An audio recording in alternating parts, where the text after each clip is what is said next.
नमस्कार, मैं हूं विवेक शर्मा। पंजाब केसरी टीवी चंडीगढ़ दिख रहे हैं आप। मोदी सरकार औचक निर्णय लेने में अब तक मानी जाती रही है। एक बार फिर उसने ऐसा निर्णय लिया है जिसने नौकरी पेशा लोगों को चौंका दिया है। आपके 29 श्रम कानूनों को उसने घटाकर सिर्फ 4 में तब्दील कर दिया है और इसका सीधा असर आपकी जेब पर पड़ेगा। जो इन हैंड सैलरी आप लेते हैं उससे आप सीधे प्रभावित होंगे। चलिए खास रिपोर्ट में आपको दिखाते हैं कि कैसे आपकी जेब में कटौती हो सकती है। अब कम आएगी इन हैंड सैलरी। 29 श्रम कानूनों की जगह सरकार ने बनाए 4 श्रम कानून। 50% से कम नहीं होगी बेसिक सैलरी। पीएफ में कटेंगे अब ज्यादा पैसे। टेक होम सैलरी पर पड़ेगा सीधा असर। मोदी सरकार अपने चौंकाने वाले निर्णयों के लिए जानी जाती है। एक बार फिर उसने नौकरी पेशा लोगों को चौंकाया है। दरअसल केंद्र सरकार ने सैलरी के नियमों में कुछ बड़े बदलाव किए हैं जिससे आपकी टेक होम सैलरी कम हो जाएगी। 29 की जगह अब होंगे 4 श्रम कानून। नौकरी पेशा लोगों के लिए देश में अब तक 29 श्रम कानून थे। केंद्र सरकार ने बदलाव करते हुए इनकी संख्या 29 से 4 कर दी। ये कानून है व्यावसायिक सुरक्षा कानून, स्वास्थ्य और कार्य की स्थितियां, औद्योगिक संबंध और सामाजिक सुरक्षा कानून। 1 अप्रैल से नए कानून लागू हो जाएंगे और 1 मई की सैलरी पर इनका सीधा असर दिखना शुरू हो जाएगा। सबसे पहले सैलरी का गणित समझना जरूरी। नौकरी करने वाले लोग 2 शब्दों से परिचित होते हैं।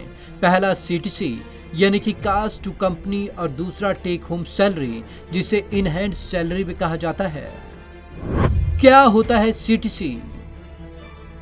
सीटीसी यानी आपके काम के एवज में कंपनी का कुल खर्च या आपकी कुल सैलरी होती है। इस सैलरी में आपकी बेसिक सैलरी तो होती ही है, इसके अलावा house allowance, medical allowance, travel allowance, food allowance और इंसेंटिव भी होता है। इन सब को मिलाकर आपकी टोटल सैलरी तय होती है जिसे सीटीसी कहा जाता है। क्या है टेक होम सैलरी? जब आपके हाथ में सैलरी आती है तो वह आपकी सीटीसी से कम होती है। इसकी वजह यह है कि कंपनी आपकी सीटीसी यानी कि कुल सैलरी में से कुछ पैसा प्रोविडेंट फंड पीएफ के लिए काटती है, कुछ मेडिकल इंश्योरेंस के प्रीमियम के तौर पर काटती है। इसके अलावा कुछ मदों में कटौती की जाती है। इन सभी के बाद जो पैसा आपके हाथ में आता है वह आपकी इन हैंड सैलरी होती है। सीटीसी से 50% कम बेसिक सैलरी वालों को होगा घाटा।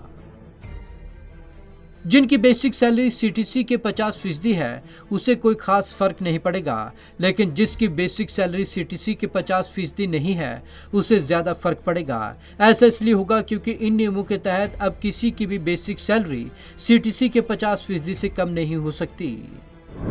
ऐसे कम हो जाएगी इन हैंड सैलरी। दरअसल पीएफ का पैसा आपकी बेसिक सैलरी से कटता है जो बेसिक सैलरी का 12% होता है। यानी कि बेसिक सैलरी जितनी ज्यादा होगी पीएफ उतना ज्यादा कटेगा। पहले लोग टोटल सीटीसी से बेसिक सैलरी कम कराकर अलाउंस बढ़वा लेते थे जिससे टैक्स में छूट मिल जाती और पीएफ भी कम कटता था। इससे इन हैंड सैलरी बढ़ जाती थी। Bureau report, Punjab Kesari TV, Chandigarh. तो जिसकी बेसिक सैलरी सीटीसी के 50% है उससे कोई फर्क नहीं पड़ने वाला, लेकिन जिसकी 50% से कम है तो उसकी इन हैंड सैलरी पर सीधा असर होगा। तो आज की इस खास रिपोर्ट में बस इतना ही। विवेक शर्मा को दीजिए इजाजत। नमस्कार।